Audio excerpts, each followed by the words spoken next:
Hello everyone, and welcome to Connected Learning TV. This is the third webinar in a month-long series with the Exchange 2.0 Coalition, and it's entitled Creating Connected Learners Through Virtual Exchange. My name is Charlotte Cole. I'm the Executive Director of the Blue Butterfly Collaborative. We're a nonprofit organization that uses children's media to promote international development aims. I'm really pleased to be your host for today. Throughout February, we're exploring the why and the how behind virtual exchange to shape today's learner into better global citizens. And today, we're going to be exploring the pedagogy and the technology behind virtual exchange. We really have a great panel of experts with us today, and I'm going to have them introduce themselves in a moment. But first, just a few logistics.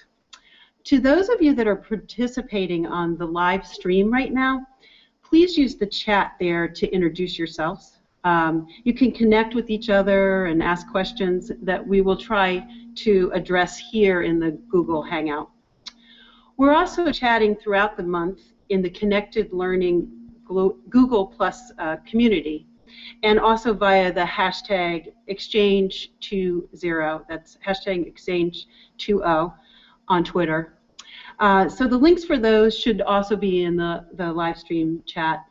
And then finally, the link for our public group notes Google Doc for today should also be on the live stream chat by now. And please, we really are hoping to capture the highlights and share resources related to today's conversation.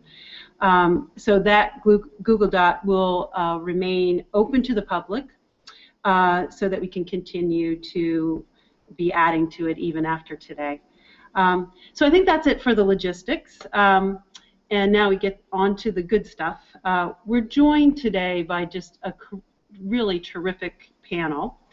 And so what I'm going to do is turn it over to them and have them each introduce themselves. Maybe we could begin with you, Chris.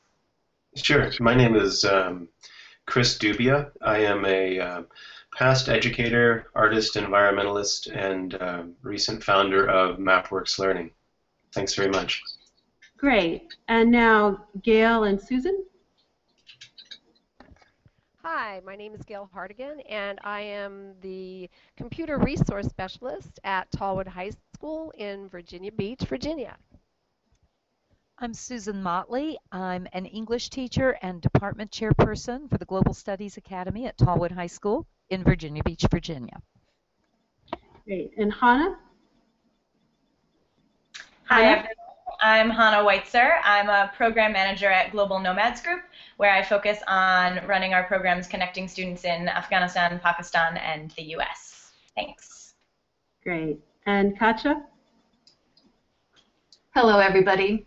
I am Katja Riikonen, the Senior Officer of Training and Facilitation at Soliya, and I'm logging in today from Finland. Happy to be here with you all. So thank you all.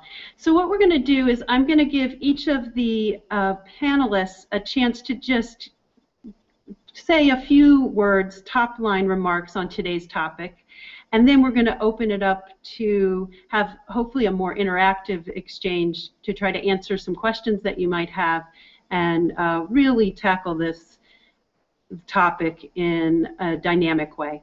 So I'm going to start by turning it over to you again, Chris, if you could just take a few minutes and give us some top-line thoughts. Sure.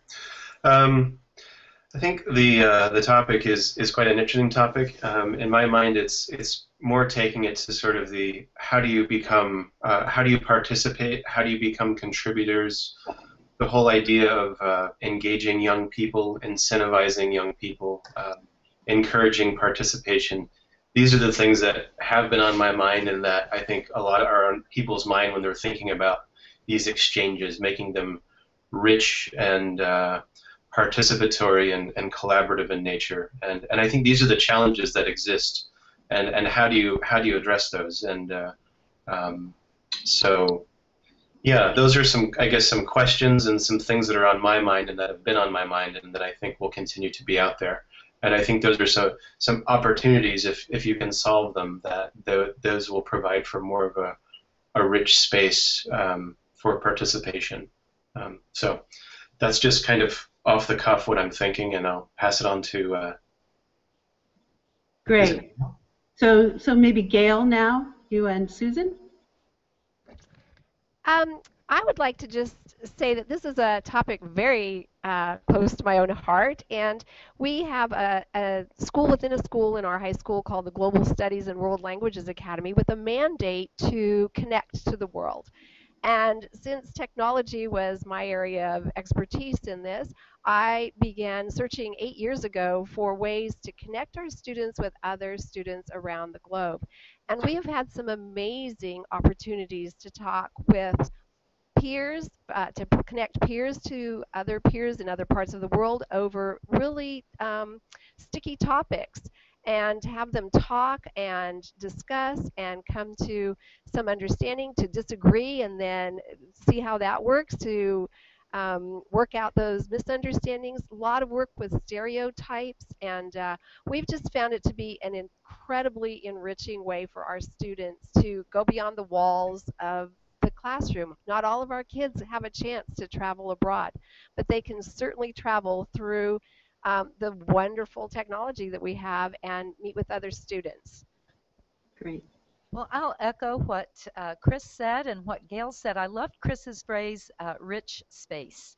It really is a rich space for communication, collaboration, exciting when students in two vastly different and far apart parts of the world are able to come to agreement on a project and share it through the wonders of video conference. So it's rich space for sure. Terrific. Hannah? Yeah, I agree with everything that's been said so far. I guess just to add, in talking about the pedagogies behind the virtual exchange, what makes this meeting possible, what makes the connection, what makes that engagement and collaboration possible, isn't just the technology. I think the technology is a powerful tool, but it is a tool. And so a lot of what's really important to me in this space is the curriculum-based programming and the facilitation that goes into creating a really structured, safe, productive environment where students can get the most out of an experience with their peers. And the more prepared the students are going into, whether it's a video conference or hangout like this or using a social network or whatever, the more they've thought about it beforehand in sort of that structured curricular environment, I think the deeper the impact of the exchange is and the more they'll take away from it and be able to then apply it to other aspects of their life and learning. Great. Katja?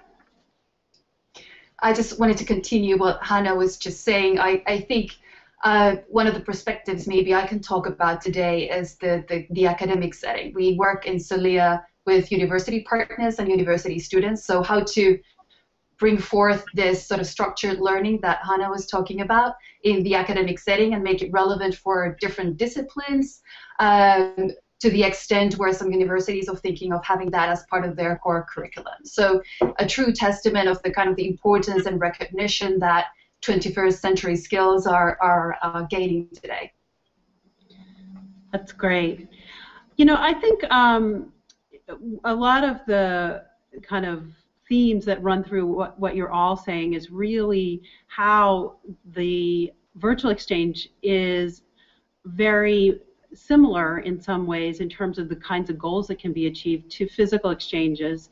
And what I'd love is if you could comment a little bit on how you see virtual exchange as just, different than just having kids, be on a video chat. Would anybody like to take a stab at that question?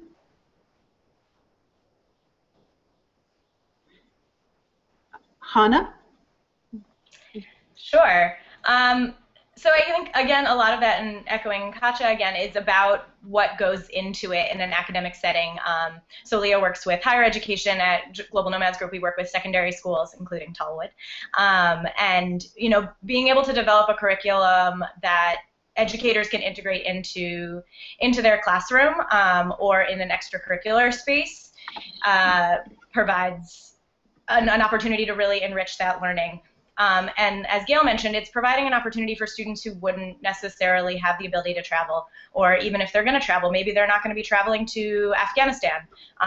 And having that virtual exchange gives them access to more spaces and more depth than they would be able to get on their own. And having it within that structured, facilitated curriculum educational environment ensures a much greater likelihood of it being a productive discussion. It could be really hard to put a kid from the US and a kid from Afghanistan on a Skype together, assuming maybe they have a translator or maybe they speak the same language, and then tell them to talk. Where do they begin? What do they have to say to each other? And being able to give them the tools to do the research, to ask themselves the critical questions of what is it that I want to know, what is it that I want to share, makes them come to this space much more prepared and able to have a really rich discussion. And I think something that's really powerful about sustained virtual exchange is that it happens in your life and in your community. It's not a study abroad experience, which is amazing, where you go somewhere and you have an experience, but then you come home and that was there. And I remember it as being there, and I'm going to tell my friends and family about what happened there. And when you're having a sustained virtual exchange that happens in between maybe math and science class, all of a sudden it's a piece of your life, and you go home and you talk about it at the dinner table, and your parents can sort of go with you on this experience, and your classmates who maybe aren't in the programs or aren't having that experience also hear about you as it's happening, and I think it can have a deeper ripple effect within a community. Yeah, that's really great. I see some nodding from some of the other panelists. Katja, would you like to say anything? One of the cornerstones of our program dialogue model is the trained facilitators and their leadership in the creating the safe space for people to actually talk, but also to encourage students to have different takes on topics. We fully encourage and appreciate if our students talk about the current political events or even academic theories, but that should always be coupled with sort of reflection and sort of critical analysis of where those perspectives and views of theories and political events come from. So what are the social contexts, the personal histories, stories people have gone through, where do they come from in contributing to how do different young people view the world today? So I think that combination is really valid, but that only is able only if there are people like facilitators who guarantee that there is a safe space for young people to talk about those things and explore also their own assumptions and beliefs and stories. Yeah. Gayle and Susan, see some nodding from you as well. I can come at it from the classroom teacher, the high school classroom teacher viewpoint. One of the things that I really value about it is something that Katja and Hannah both mentioned, and that is as we prepare for a video conference, there's preparation. Students ask themselves, well, what do I already know about these students that I'm preparing to meet virtually, but what else do I need to know? How should I dress? How should I speak? And just planning the conversation and working on communication skills. I think it's really awesome. And I'd like to just add that it is so different from a video chat because our students have guided questions, or at least they're starting out with guided questions. They're starting down a path of discussion with someone from another part of the world.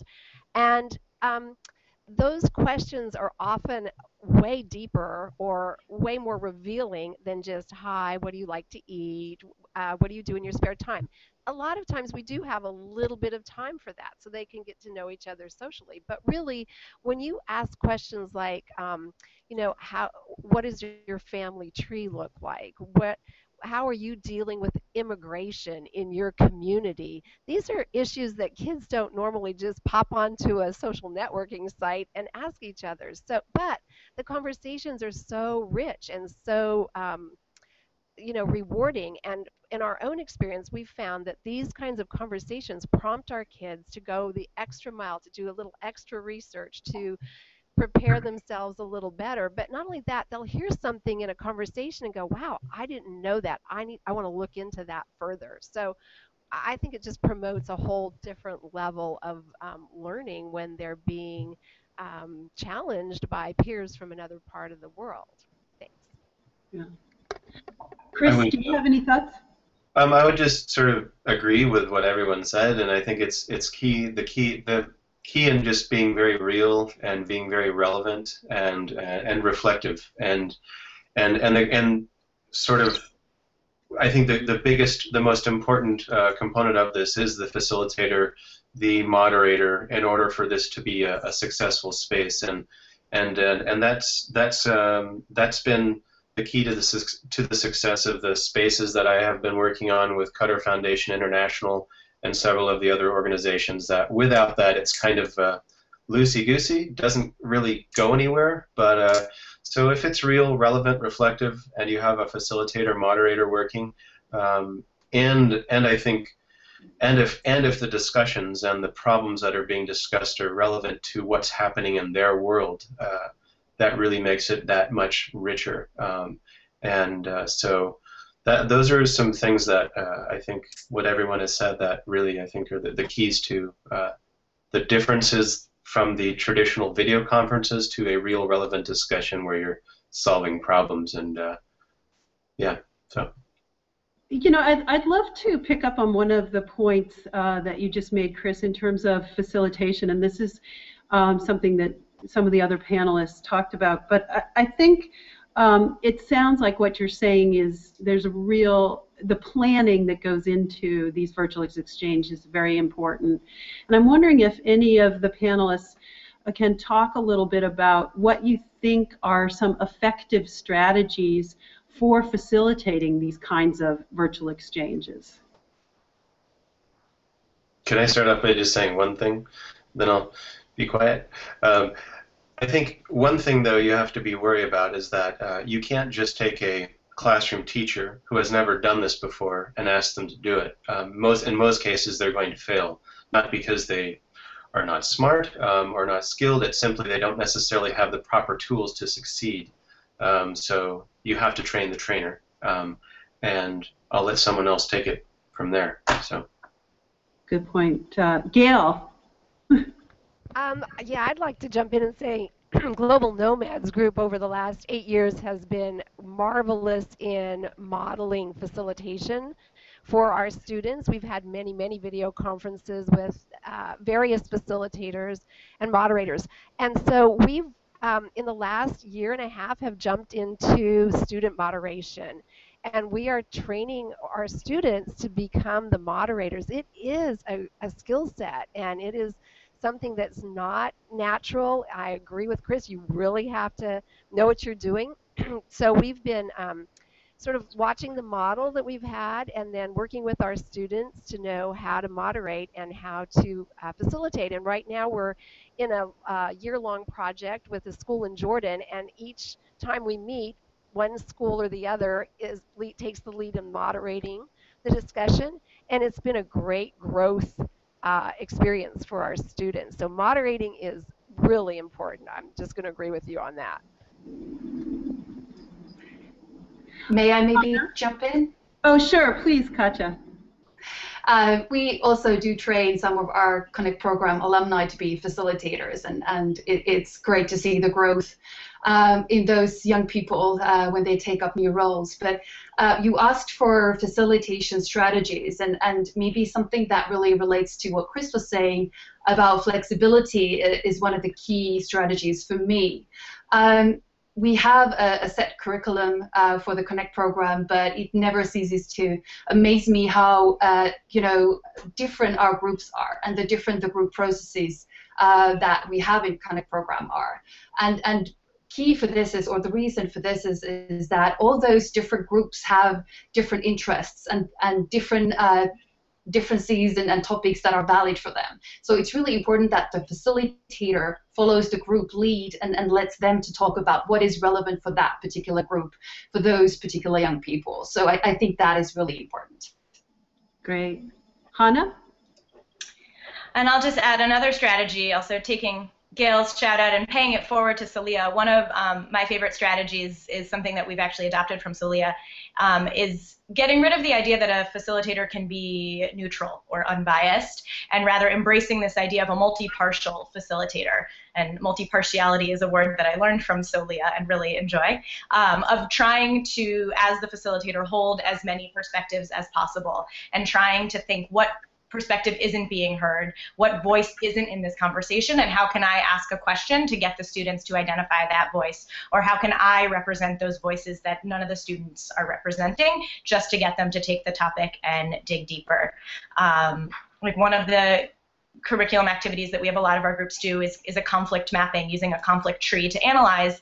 And if a group of students has a conflict mapping about the legalization of gay marriage, which is a true story, U.S.-Afghan pair, and the U.S. students chose that as their conflict, and then they only mentioned negative outcomes of the conflict. So my role as the facilitator, I felt, was to try to ask them, well, are there any positive outcomes? It's not to say this is what I believe, but it's to try to get the students to reflect that. And we were able to have a really amazing, productive conversation about gay marriage with a group of boys in Kabul and a group of kids in Long Island. So I think that is a great thing that I've learned from Soliya. I love that terminology. That's really great. Any other thoughts on that? Okay. Another thing that just came up that I think it is interesting is you've all been speaking a bit about sort of the pedagogy behind virtual exchange and what you can get out of it from kind of a building good global citizens. I'm wondering if any of you can comment on other core curricular areas that you think can be sort of supplemented through virtual exchange or enhanced. Gayle and Susan in particular, I think you had mentioned before some thoughts on that. I'll go ahead and get started. I speak from my perspective. Gayle works all around the building with a variety of teachers. And we were just saying communication skills, critical thinking. I'm sorry, I don't remember. I think, Katja, you were the one who mentioned flexibility. And as you said so well, you cannot know that the virtual exchange is going to follow the plan. So you need to develop an ability to think quickly and to direct the discussion the way it needs to go, or allow it to go where it needs to go. I think it builds maturity in students who experience that kind of thing. I'm going to turn it over to Gayle because, again, I'm from language arts and media analysis. Gayle's all over the building and sees things. Yes, some of the other skills I think that we've seen develop is the ability to ask good questions. What is a good question? What is a not so great question? These are some of the skills, the critical thinking skills we're trying to work with our students. How do you phrase a question in a cross-cultural situation in a way that will be not just a yes-no answer, but really, elicit a good response? We've had students, it's also when they're asked a question, they have to think on their feet and learn how to respond, not flippantly, but to give a thoughtful answer. So it's very intentional learning, I feel, because many times there's also just skills like etiquette skills that are being taught. How do we speak to people in another country? How do we wait patiently while it's being translated maybe 2 times and then translated back? And how do we react when someone asks us to repeat a question and we feel like we said it succinctly the first time? So many different areas that aren't just the content area are being addressed in these different conferences. We do have some questions from live stream actually going back to the training issue, but before I get to that, I just wanted to see if any of the other panelists would like to comment on that core curriculum area. In the work at QFI, and also the work that QFI has been involved with the Global Nomads, a lot of it's been around the idea of these global competencies and 21st century skills, which I think Gayle has been referencing, and so that as a whole in sort of framing the conversations really it provides a nice linkage to an area in the curriculum which is often difficult to nail down, and I think it works quite nicely within the virtual exchange environment. Any other thoughts on that? Susan, I see you nodding. Well, I just agree wholeheartedly with Chris. There are any number of objectives, and they are growing. In fact, Virginia Beach will be adding to English a pretty strong media component. And immediately when I saw some of these objectives, I realized that virtual exchange, whether it's video conference or a Google Hangout or whatever, it's going to meet those needs. So I think it definitely heads in the right direction of the objectives. We noted we didn't really talk about core curriculum, but I will add that our work with Global Nomads has been invaluable in social studies classes and in science. We did the Road to Doha. Excellent, excellent participation with a fantastic science project, and we're looking forward to more of those. Can you just describe a little bit more about how you presented a curriculum goal like science on virtual exchange? So maybe talk about the Road to Doha or something very specific. Yeah.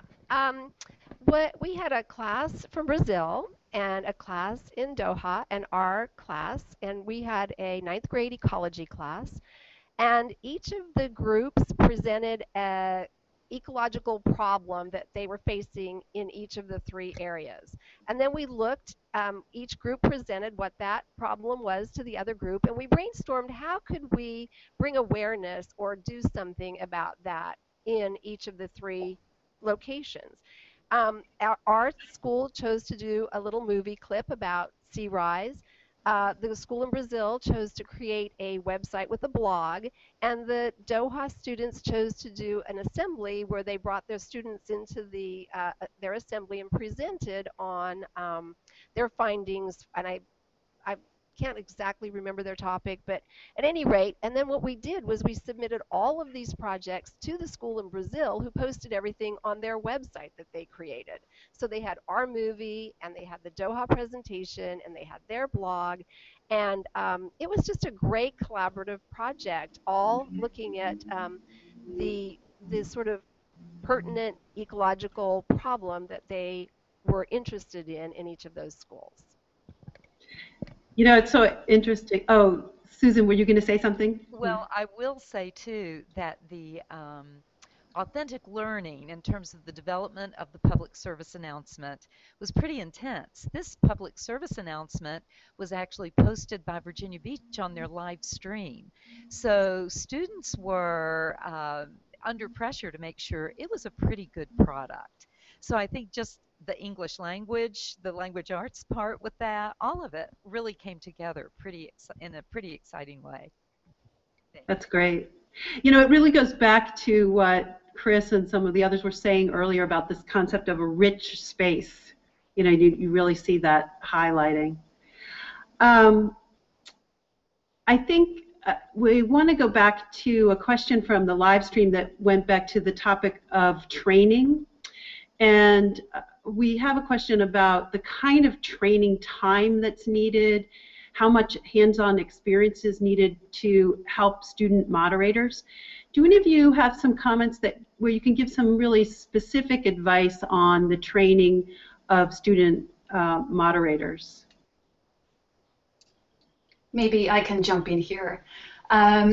We in Soliya, we have 2 different training models depending on your previous experience on facilitation or mediation. We have basic training that is 5 weeks, 2 hours per week. That literally starts from the very basics, very beginning of how to be a facilitator. And a big part of that training is to talk about the concepts, but particularly to practice facilitation. And that same theme is carried on to our second training module, which is advanced training, approximately 20 hours worth of training, where majority of the time is spent on practice. So you get a very big portion of that training as hand-on experience when you participated in the facilitation training in Soliya. But of course that is coupled with talking about the different group dynamics and the different situations that you might face as facilitator as well. Boy, you know, I think as the person hosting this session, I'm feeling a little intimidated. I might have needed more training.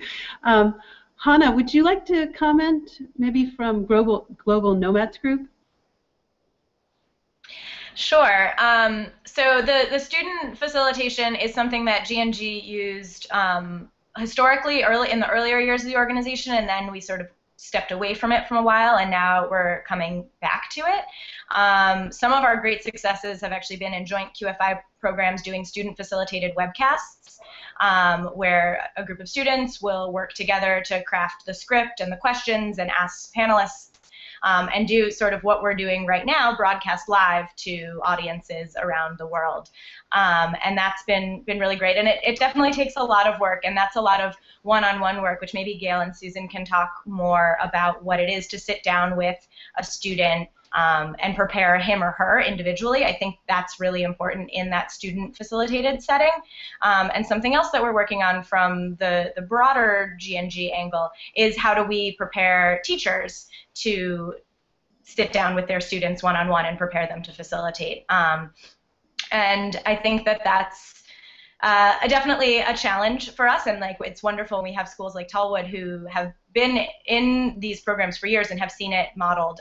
And like Chris said in the beginning, being a phenomenal classroom teacher doesn't necessarily make you a phenomenal facilitator. They're very different skills, and vice versa. Being a phenomenal facilitator doesn't make you a phenomenal classroom teacher. It's great when you can have both, but they're different. So we've been preparing what currently is a 4-part series, professional development for educators on how to run this program and how to work with your students on facilitation. And it's something that's still in progress, and we probably will be revising over the summer before we implement it again next year. That's great. Gayle and Susan, do you have any other comments about that? Well, sure. We found this is a couple of just down and dirty stuff. Not every student is a facilitator, for sure. We ask for volunteers. When we know we have a class that's going to be involved in this, and they've been involved in video conferencing, we ask who would like to volunteer to be a moderator one of the times. And then we take those volunteer students who aren't afraid of the camera, and we work with them. We give them questions to practice asking, and then we have even in the past connected just within our building to another classroom and had them practice facilitating with another class of students before they had the real deal. We have found that some students take to it like a duck to water, and it's just great, and for other students, when it comes to the actual day, it's not so great, but then we try and reflect on how that went, and you know, most of the time they can identify the things that they wish they had done a little bit differently. One of the things though, with the new, with our age of social media where kids are so connected to each other socially anyway and on all the media things, they're pretty at ease with conversation with other students. Sorry, we are in a school.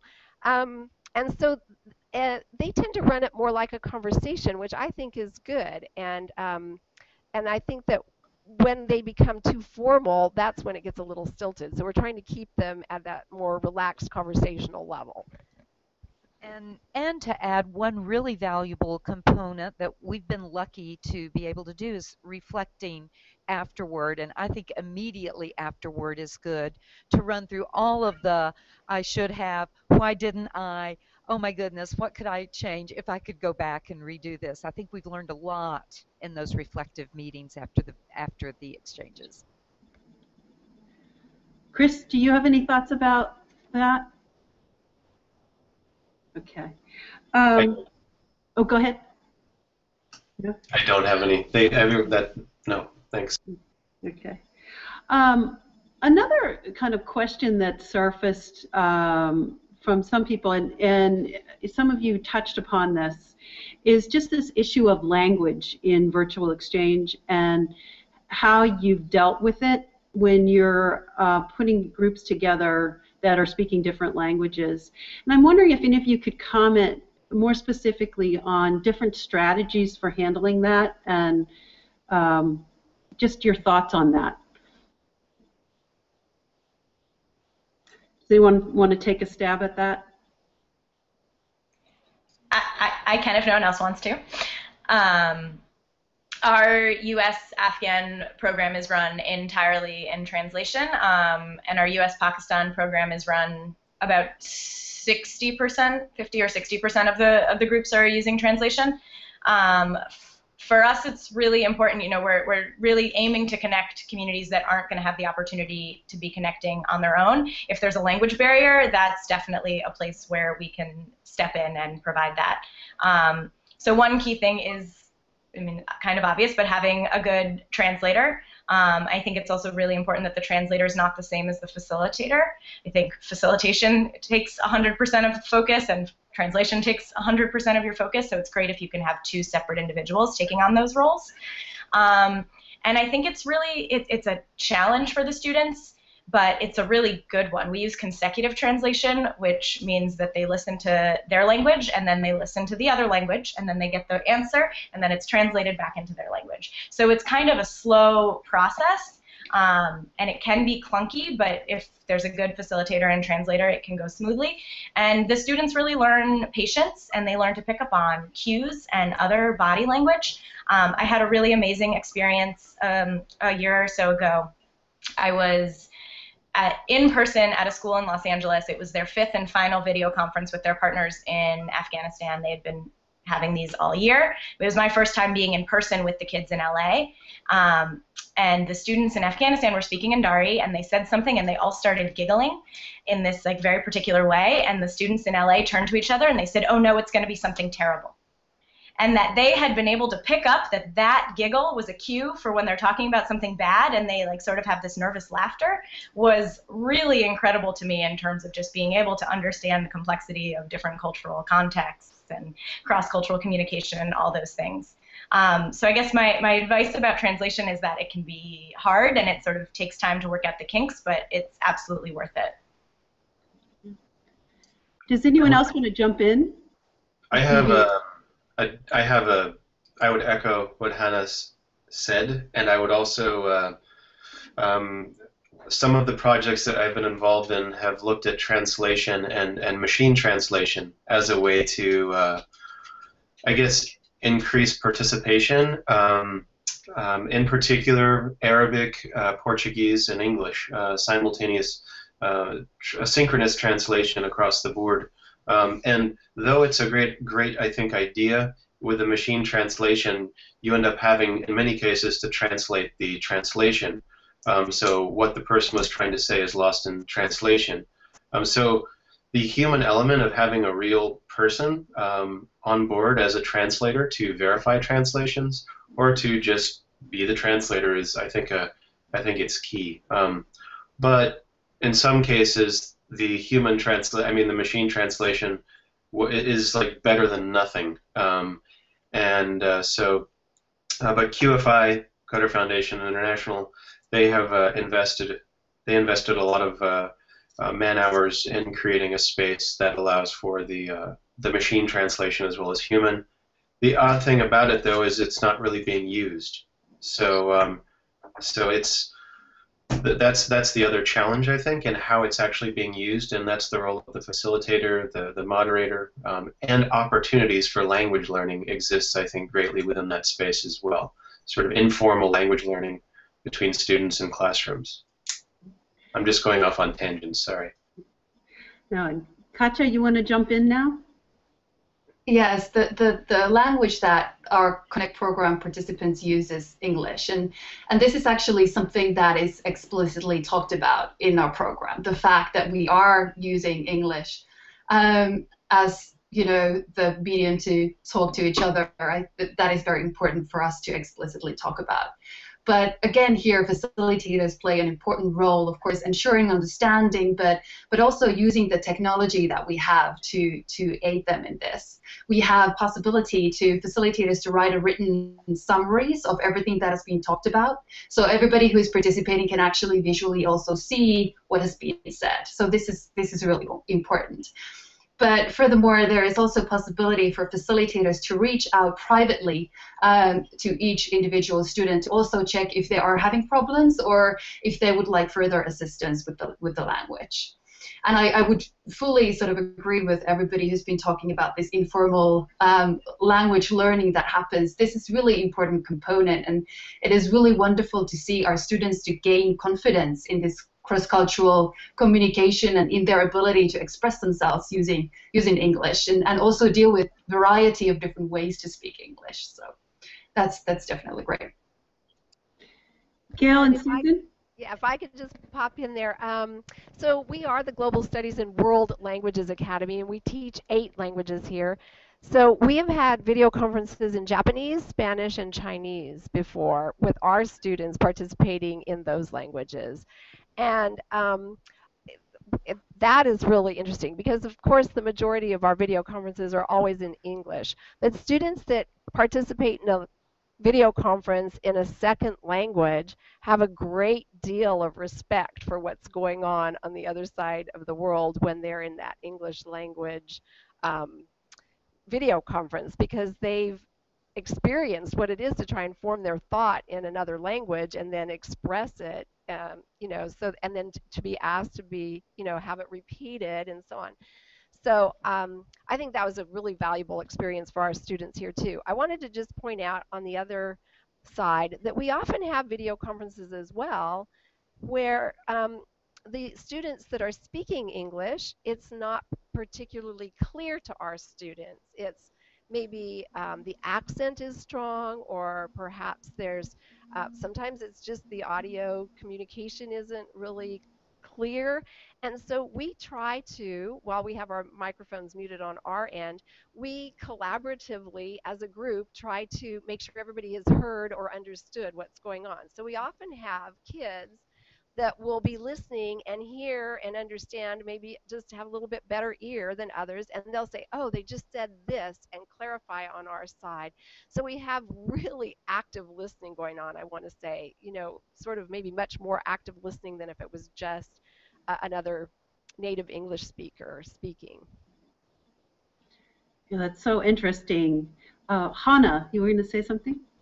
Sure, I just wanted to quickly connect that back also to the question earlier about core curricular competencies and foreign language learning, I think definitely being one. And a lot of what we've talked about has been a little bit more from the U.S. perspective, but a lot of the schools outside the U.S. that we work with, and also probably with Soliya, see this as a really amazing opportunity to offer English as a second language, authentic learning experiences, talking to native speakers for their students. And while maybe in Afghanistan the level of English just doesn't make that feasible, for example, a lot of the schools we work with in the Middle East and North Africa, it's the English teachers who sign up for the program because they want it. They don't, whether it's social studies geared or science geared is less, they're like, no, but it's in English, so we're going to use it. And I think that can be a benefit also when it's not in translation. Any other thoughts about the language issue? Okay. I'd love to hear from the panelists any particular successes that you would like to tell other people about it. Have there been some particular exchanges that you've been a part of that you thought were particularly successful, and what you think accounted for that success?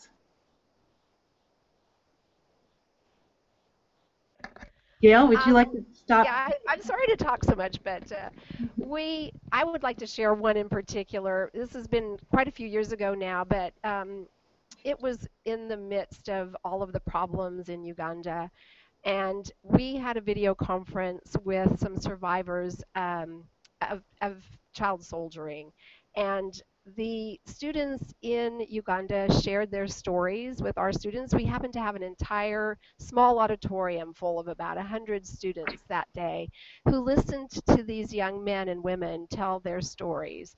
And our students were so moved that they went out of the room saying, we have to do something. We must do something. And over the course of the next year, they fundraised $10,000 to help them build a science wing to their school in Uganda. It was the most incredible experience. We partnered with Guluwalk, we partnered with Global Nomads Group, we did, they did everything from car washes to selling, angels for the angel tree, you name it, they did it for a year. Our entire school was involved. I think those students would probably say it was sort of a life-changing day for them, and that was just because we were able to connect with the students that were going through, other peers that were going through these experiences. Yeah. It's so interesting when you're saying what it also reminds you of is another advantage of these virtual exchanges is it enables kids who would normally not have access to each other, they're living in very difficult circumstances, to be able to join each other and learn about each other in a real way, which that would not necessarily happen in a physical exchange, which is quite interesting. And I think it also, kind of echoing that, but it also gives some students who are not really prone to speaking in public a voice as well. So it's another avenue to allow them to contribute. Yeah.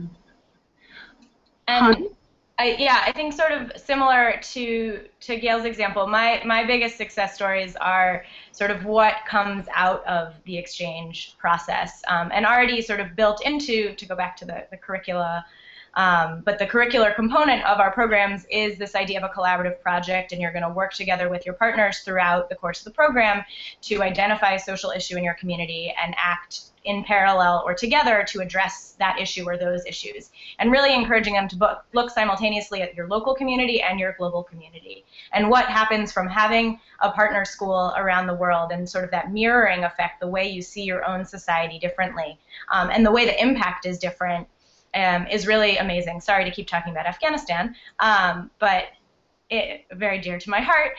In our U.S. Afghan program, we've been running this. This is now our third year, and we've seen for the Afghan students, they all say at the end of the program that it dramatically increased their ability to be agents of change in their community. But they don't really say it increased their motivation. And on the U.S. side, it's the opposite. They say it dramatically increased their motivation, and their ability is sort of the same. And at first, I was a little bit confused by this, and then I sort of thought about it and unpacked it and realized, oh, well, the American kids sort of think, like, I can write a blog, I can write a letter to my senator, I can do this, I can do that, but, like, why should I care? And seeing and interacting and developing a relationship with students in Afghanistan and seeing them not take for granted being a sophomore in high school makes them look at themselves differently. And for the Afghan students, they have this tremendous motivation for the most part and are so excited about being in school, about having this opportunity, but don't feel like they can do anything. I think they come in often with this sense of like, well, the U.S. is a developed country and they don't have problems and we have problems. And hearing the American students talk about problems in their society helps them think, oh, they have problems, we can do something to address our problems. And that's really powerful to see, and they've made incredible projects, videos about women in positions of power in Afghanistan, trying to break down stereotypes about Afghan women as only being oppressed victims, or holding exhibitions in their schools and inviting their families to talk about what they've learned, painting murals or doing photography exhibits. All of those things, I think, are just the most exciting part for me to see how it grows out of what began as a virtual exchange and becomes very physical and very in the community. Yeah, that's great. Katja, do you have any thoughts? Maybe some of the biggest success stories in Connect program are those young students who come to the dialogue process and explicitly say in the group that I'm only here because it's part of my academic class. So that's the kind of the starting point for those people. But then when they get into the group process, when they get to sort of share their stories, and particularly when their peers from very different backgrounds are actually genuinely interested to hearing what they think and what their story is, they get more into the process, and eventually they give sometimes the best reviews of the program at the end of the semester, and will become facilitators themselves, or travel to meet their group members, or just genuinely, continue this curiosity in their other activities after the Connect program. But I think those are the biggest success stories that we have. Any other thoughts about success stories, or even some things that you learned from that were maybe not so successful, but could be helpful in the future? And my experience has been primarily working in the Middle East, and with that, I think on a very basic level, the biggest success, regardless of the end product, is the process and the fact that breaking down the barriers and these preconceived notions about one another. And it's just that, we're the same in many ways. We're different, and it just provides a way to learn about one another. And it's those in my mind were the biggest success, and are sort of the biggest success, regardless of what the end product is that you're trying to achieve. I wanted to just throw out another question to you. We've focused a lot on pedagogy, and the session's also speaking to the platforms, and I'm wondering if any of the experts here could just comment on what you think have been some of the best platforms you can use, and kind of ways of engaging kids. And are there different strategies for that you can comment on? Anybody want to take that question? Well, it depends if you have money or if you don't have money. My thought is if you look at what's out there, work with open source, that's great. If you do have a budget, creating a piece of technology that is developed by the end user, the students, the teachers who are actually using it, works best, and making something that's adaptable, that's agile, that can change with the needs of the students and the teachers and the people who are using it, and that's inclusive, that really addresses low to no bandwidth scenarios, and also that's invisible. It's not obtrusive, it's not a clunky beast. And also you want to have authoring, you want to encourage production, and rather than just consumption, so giving the tools for creating content, be it for creating multimedia, different sorts of, if you're working on different types of graphic design, incorporating open source technologies for that. I think those are just things to think about. Yeah, I love that concept of production. Any of the other panelists want to talk about the technologies? We use a lot of different. Go ahead. Go ahead, Hannah. We use a lot of different technologies and platforms, not only for video conferencing, but also for webcasting and also for social networking. We haven't found the perfect tool. I don't know that there is such a thing. Even we've talked about designing our own. We're like, is it worth it spending all that money if it's still not going to be perfect? But I think a lot of it is being flexible and adaptable, maybe finding out what your audience is already using. If they're already on a certain platform or already familiar with a certain technology, like no need to force them to go somewhere else, as long as that also works for whoever they're connecting with. And also being flexible not only for low internet bandwidth situations, but also for school firewalls and blocking. A lot of schools around the world block Facebook, some block Google, some block Skype. YouTube is banned in Pakistan.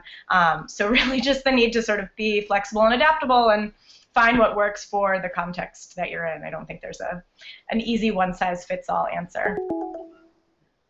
Well, it looks like we just maybe lost Katja right before she was going to say something. Oh, she's back. Oh, Katja, you're back. Katja, did you have any thoughts on that? Okay.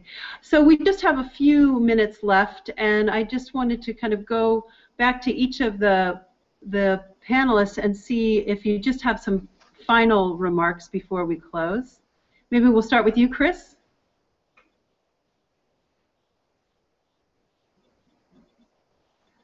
Chris, I think you're still on mute, maybe. I was on mute, sorry. How about I pass that on to Hannah or Katja or to Gayle or to someone else first? I'm not ready. Okay. Hannah, would you like to give some closing remarks? Uh-oh. Katja left in protest. Oh, good, she's back. Yeah, in closing, I mean, I think sort of something I've said a few times throughout, but as amazing as the technology is and as powerful as the technology is, for me, that's still just a tool, and it's what you do with that tool that it can really be life-changing and impactful for different audiences around the world, different ages, different settings. You know, I'm currently working with an incredibly diverse range of schools and students, from a rural school in Kentucky to a public school in the Bronx to schools in Afghanistan and Pakistan, and being able to design curriculum activities and facilitate video conferences and conversations and social networking between all of those different audiences takes a lot more than just what platform you're on. So for me, even though the session is about pedagogies and platforms, it's really about pedagogies and how do you provide the facilitation and the structure for the space that'll make that rich, deep, productive conversation possible. Very good. That's good. Katja, do you have any closing remarks? Yes, as we were talking about technology and platforms, I disappeared for a second. I had to restart the call, of course. I do fully agree with Chris that the platform, whatever you use, needs to be accessible with different types of connections and computers. I think that is really the key for us to be able to make these exchanges effective and accessible in general. But for me, the platform actually do play an important role. We have developed our own platform for the Connect program where you know, different types of communication is allowed. You can you know, see each other in a sort of very democratic circle. You can private chat, but you can also use a group chat. So that accommodates different types of learners and different types of communicators, which I particularly like. But it also enhances the feeling of a group, that you're able to use these different ways to communicate and particularly see each other. I think that's really important in creating this group feeling and creating a, you know, a good group atmosphere. So for me, the platform is definitely more than just a tool. Great. Gayle and Susan, do you just have a few quick words? Yeah, my last thing I'd like to say is that over the course of doing this with students for 8 years, I've come to realize that now students just expect this to happen. This is not a big deal. Ooh, we're going to have a video conference. This is life. This is what we do. Kids come to me all the time and say, Ms. Hartigan, I need to video talk conference with somebody in Pakistan. Can you set that up for me, please? Or they just feel like it's part of what they should be able to accomplish in school, and that thrills me. So for other educators out there, don't be afraid of that. Kids want to communicate globally, and they are think of their own really enriching topics that they want to discuss with others around the world. And so regardless of platform, I'll search for any platform that I can find to connect my students to other students. And I think that we shouldn't be afraid of that, because our kids just expect that that's what school should be. And I'll come at it from the English teacher drudge standpoint. We are so driven by the clock. I've always appreciated about Global Nomads that they make sure we have an opportunity to connect with our facilitator here at the school, to test, to make sure that everything we're using is going to work, to try again if it doesn't, so that when we get those students all together for this video conference, we really are live. Great. And Chris, do you just have a few quick words? Sure. I think just to summarize, just real, reflective, and relevant to the world around them, and that would provide sort of a baseline for success. So without it, it won't jive. So I think we're going to close right now. I wanted to thank everyone for just a great conversation. We're out of time right now, but we've really seen a lot of great examples of the benefits of virtual exchange and how it's really distinct from just a collective video chat. I think the intentionality of it is really what came forward, and the fact that it's so important for these sessions to be very well planned and very thoughtful.